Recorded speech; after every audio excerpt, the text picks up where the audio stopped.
नमस्कार, स्वागत है आप सभी का ईटी नाउ स्वदेश पर। मैं हूं विश्व मोहन और आप देख रहे हैं मार्केट पर हमारी खास पेशकश कल की तैयारी। जो दर्शक हमारे साथ अभी जुड़े हैं उनकी जानकारी के लिए बता दूं कि इस शो में हम देते हैं आज के बाजार की पूरी जानकारी, साथ ही करवाते हैं कल के बाजार की तैयारी। मार्केट के दिग्गज एक्सपर्ट्स होते हैं हमारे साथ जुड़ते हैं दर्शक भी, जिन्हें एक्सपर्ट देते हैं भरोसेमंद सलाह। लेकिन आपको अपने सवाल हम तक पहुंचाने के लिए हमारे पेज को फॉलो करना पड़ेगा और कल की तैयारी के व्हाट्सएप और इंस्टाग्राम ट्विटर पर सवाल भेजने के लिए हैशटैग कल की तैयारी को फॉलो करना पड़ेगा। आपके हर सवाल का जवाब आसान शब्दों में हमारे एक्सपर्ट देंगे और बाजार से जुड़े हर उलझनों को सुलझाने की कोशिश भी करेंगे। इसके साथ ही दिए हुए नंबर पर मैसेज या फिर कॉल के जरिए आप हम तक अपना सवाल पहुंचा सकते हैं।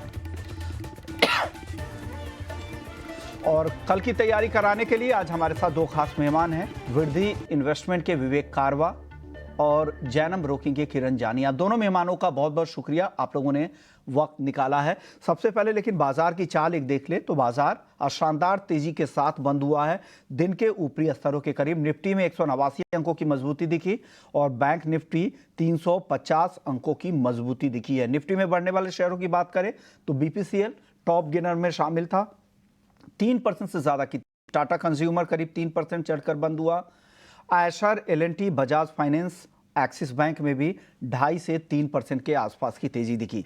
सेक्टर की अगर बात करें तो कहां से सपोर्ट मिला, तो आज सारे ही सेक्टरल इंडेक्स अच्छी मजबूती के साथ बंद हुए, लेकिन पीएसयू बैंक, सरकारी बैंकों में आज जबरदस्त तेजी रही। साथ ही कंज्यूमर ड्यूरेबल, फार्मा, ये कुछ चुनिंदा ऐसे सेक्टर थे जहां पर तेजी का रुख ज्यादा था। लेकिन चलिए अपने मेहमान से बातचीत कर लेते हैं।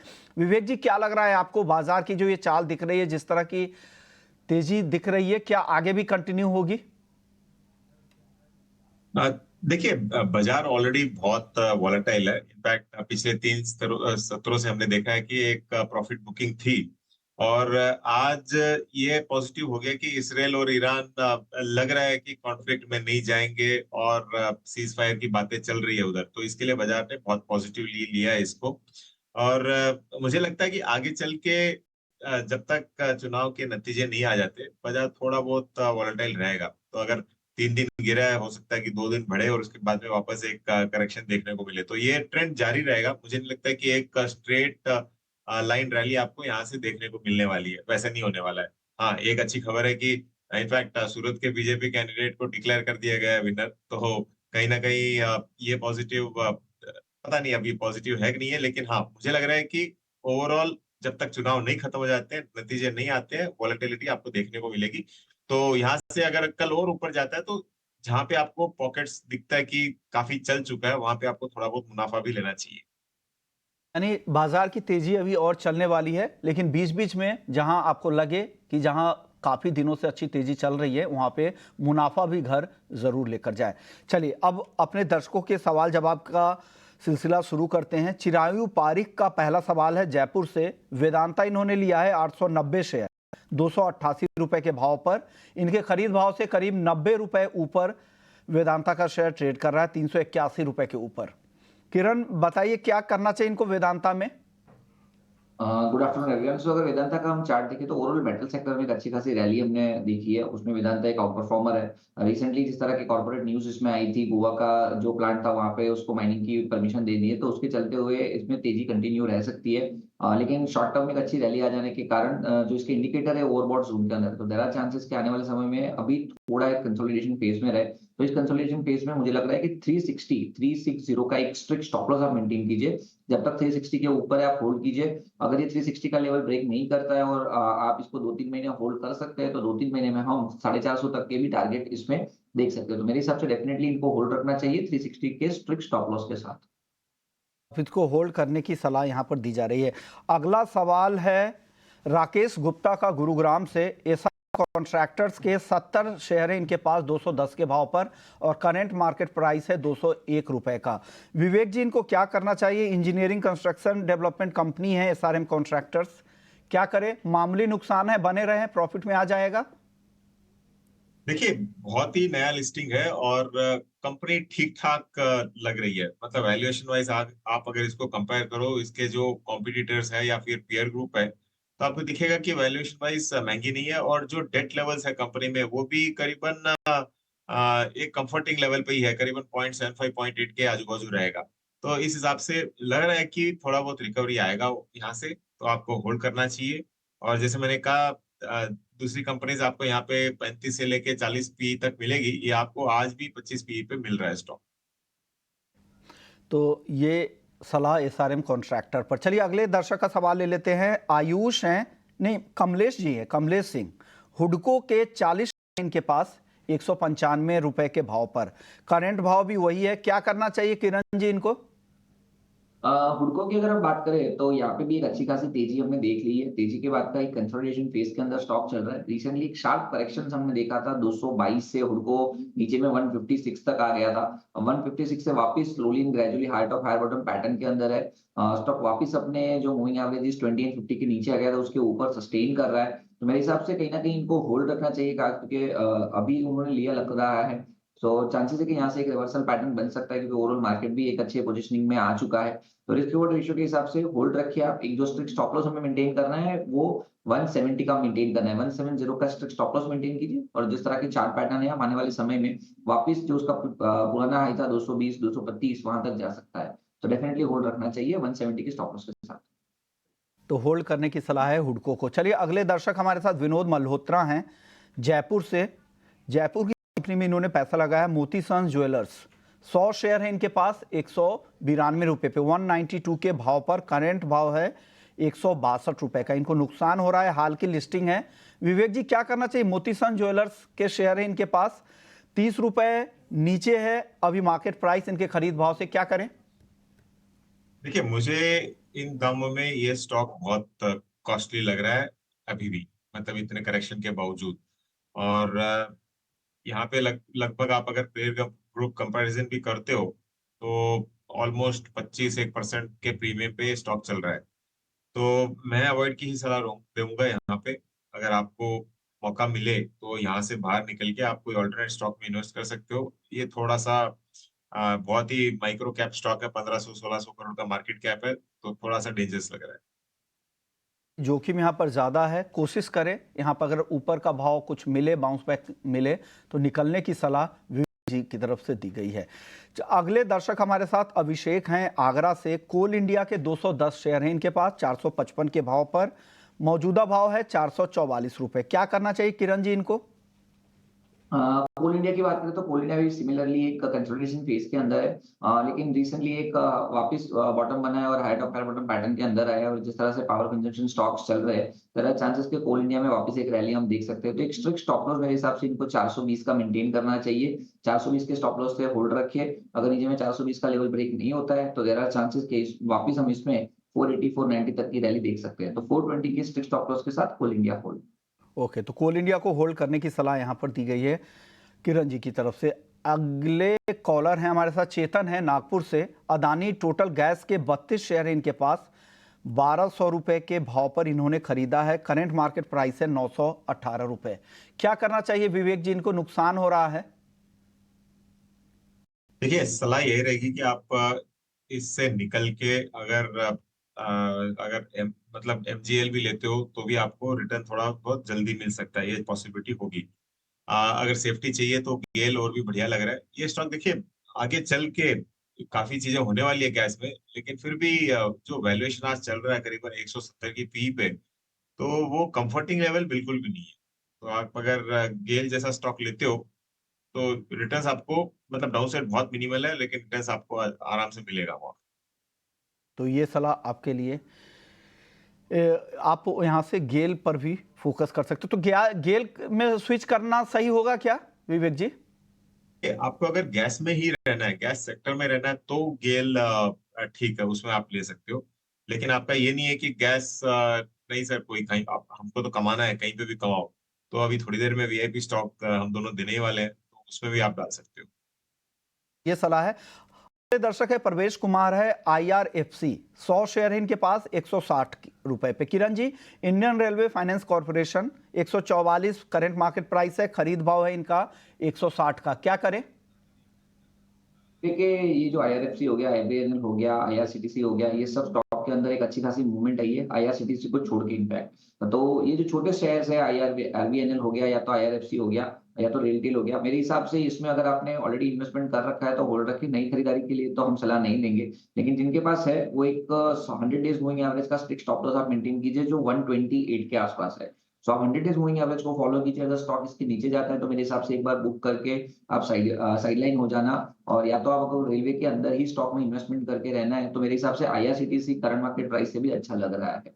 तो IRFC as of now 100 days moving average जो 128 के आसपास है, उसको चलते हुए आप होल्ड रख सकते हो।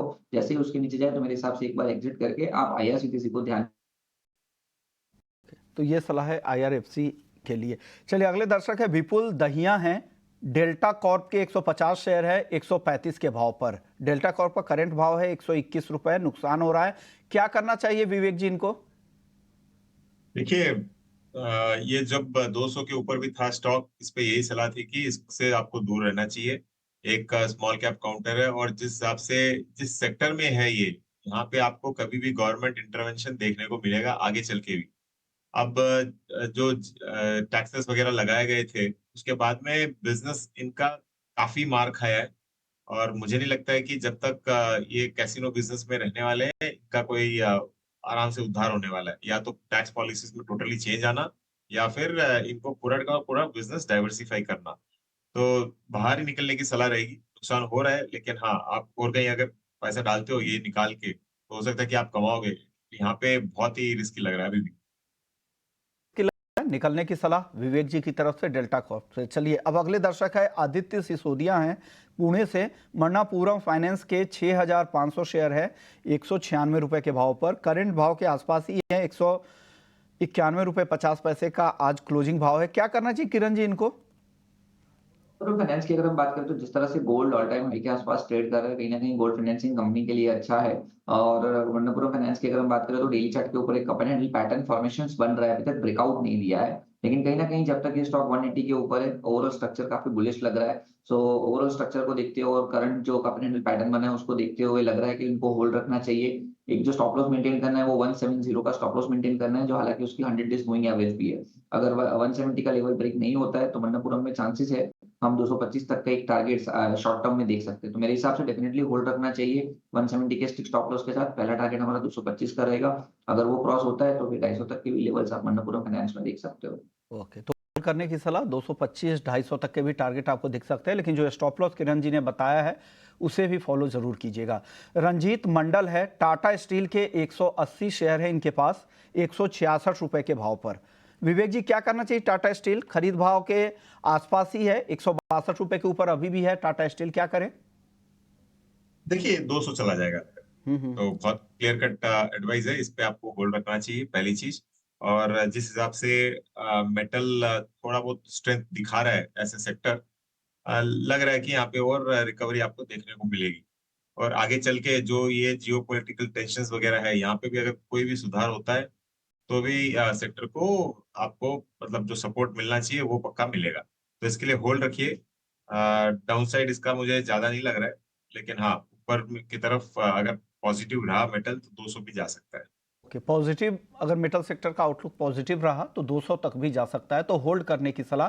यहाँ रिस्क कम है, गिरावट बहुत ज्यादा नहीं दिखती है विवेक जी को, लेकिन तेजी यहाँ से 200 तक की दिख रही है। अगले दर्शक है सृष्टि पाठक हैं। एनबीसीसी के 500 शेयर है इनके पास 140 के भाव पर। किरण जी क्या करे एनबीसीसी?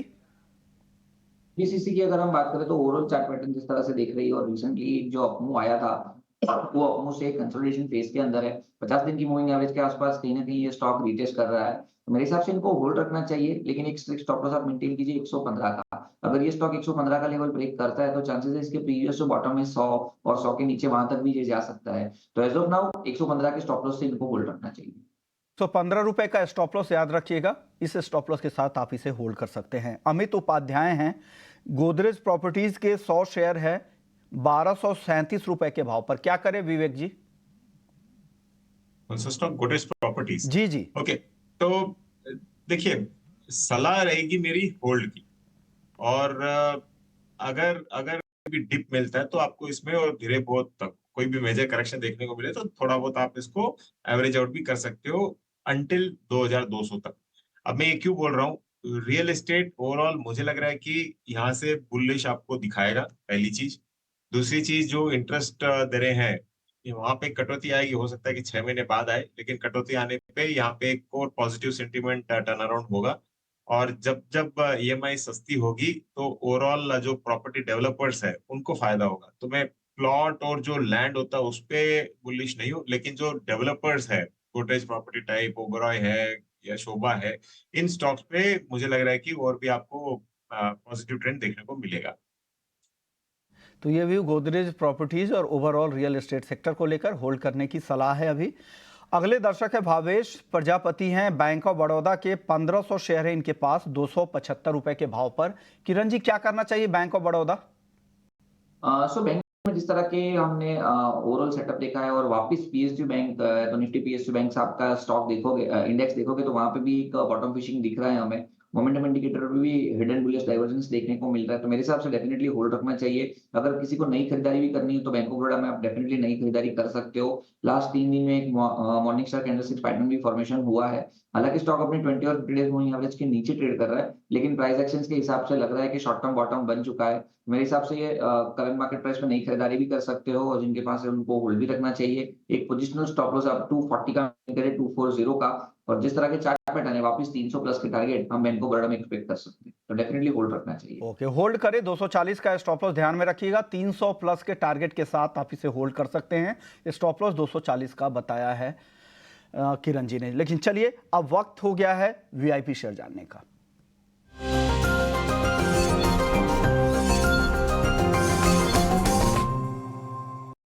विवेक जी, आप बताइए इन्वेस्टमेंट के लिए कोई एक बेहतरीन टॉपिक। देखिए, ये स्टॉक जब से करीबन 1380-1400 के बीच में था, उस समय से मैं इसको रिकमेंडेशन दे रहा हूँ आपके चैनल पे। और मुझे लगता है कि कल जो नतीजे आए वो देख के, जो परसों आए थे एचडीएफसी बैंक के, वो देख के मुझे लग रहा है कि स्टॉक यहाँ से और अच्छा करेगा। आज हल्का सा डाउन था स्टॉक, लेकिन जिस हिसाब से कमेंट्री है मैनेजमेंट की, ये बहुत क्लियर है कि मैनेजमेंट अब चाहती है कि प्रॉफिट्स ज्यादा दिखाए, चाहे वो ग्रोथ थोड़ा बहुत स्लो करे। तो बाजार इसको पॉजिटिव लेना चाहिए आगे चल के। तो मुझे लग रहा है कि करीबन 1650 से ये जा सकता है, पहली चीज। और जो बहुत ही शॉर्ट टर्म ट्रेडर है या फिर रिस्क नहीं लेना चाहते, उनके लिए है स्टॉप लॉस 1495 का। नहीं तो मुझे लगता नहीं है कि इसमें स्टॉप लॉस की जरूरत है। तो एचडीएफसी बैंक में मैं काफी बुलिश हूँ। ऐसे डिस्क्लोजर मतलब हमने सब क्लाइंट्स को रिकमेंडेशन ऑलरेडी दिया हुआ है, वो तो 1400 लेवल से ही दिया हुआ है और अभी भी कंटिन्यू कर रहे हैं। 1400 के लेवल से खरीदारी की सलाह दे रहे हैं। आगे भी यहां पर खरीदारी आप कर सकते हैं, 1650 रुपए तक भी जा सकता है। अगर आप शॉर्ट टर्म ट्रेडर है, ट्रेडिंग मेंटालिटी है, तब आप स्टॉप लॉस लगाएं, अदरवाइज स्टॉप लॉस की भी जरूरत नहीं है। जो स्टॉप लॉस का लेवल है 1495 का विवेक जी की तरफ से है। चलिए किरण जी, आप बताइए, दो पिक आपकी टॉपिक क्या होंगी यहाँ पे? सो हम भी 2 पिक लेके आए हैं। हमारा जो पहला स्टॉक है वो बाटा इंडिया है। या बाटा इंडिया के अगर चार्ट की मैं बात करूँ तो हम देख रहे हैं कि काफी टाइम से स्टॉक वन साइड डाउनफॉल के अंदर है। अब देख रहे हैं कि हम मोमेंटम इंडिकेटर के ऊपर जिस तरह से बुलिश डाइवर्जेंस देखा है, मल्टीपल बुलिश डाइवर्जेंस ऑलरेडी देख चुके हैं। डेली चार्ट के ऊपर आप देखोगे तो एंटी शार्प पैटर्न भी बना है, जो एक हार्मोनिक रिवर्सल पैटर्न है। तो कहीं ना कहीं लग रहा है कि यहाँ पे रिवर्सल के चांसेस आ सकते हैं। तो बाटा इंडिया एक रिवर्सल के पॉइंट ऑफ व्यू से हम दे रहे हैं। 1340 के आसपास की क्लोजिंग है। 1346 इंट्राडे के हिसाब से या तो 1-2 दिन के हिसाब से हम टारगेट दे रहे हैं। लेकिन अगर किसी को पोजिशनल भी इन्वेस्टमेंट करना है तो मुझे लग रहा है कि बाटा इंडिया में करना चाहिए। रिस्क रिवॉर्ड रेशियो काफी फेवरेबल है। सो अगर पोजिशनल टारगेट हम देखें तो 1400 के टारगेट हम देख रहे हैं। तो 1-2 दिन के नजरिए के लिए 1364 के टारगेट के लिए हम बाटा इंडिया भाई दे रहे हैं। 1324 एज अ स्टॉप लॉस हम मेंटेन करेंगे।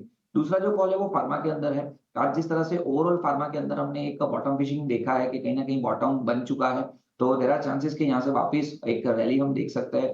तो सन फार्मा हम सिलेक्ट कर रहे हैं। फार्मा के अंदर से स्टॉक 20-50 डेज मूविंग एवरेज के नीचे ट्रेड कर रहा है, लेकिन आज का जिस तरह का मोमेंटम था, लास्ट 5 दिन की रेंज ब्रेकआउट कंसीडर कर सकते हैं, और लास्ट 5 दिन के हाईएस्ट हाई के ऊपर बंद हुआ है। सो सन फार्मा में देयर आर चांसेस कि यहाँ से एक अच्छी खासी रैली हमें देखने को मिल रही है।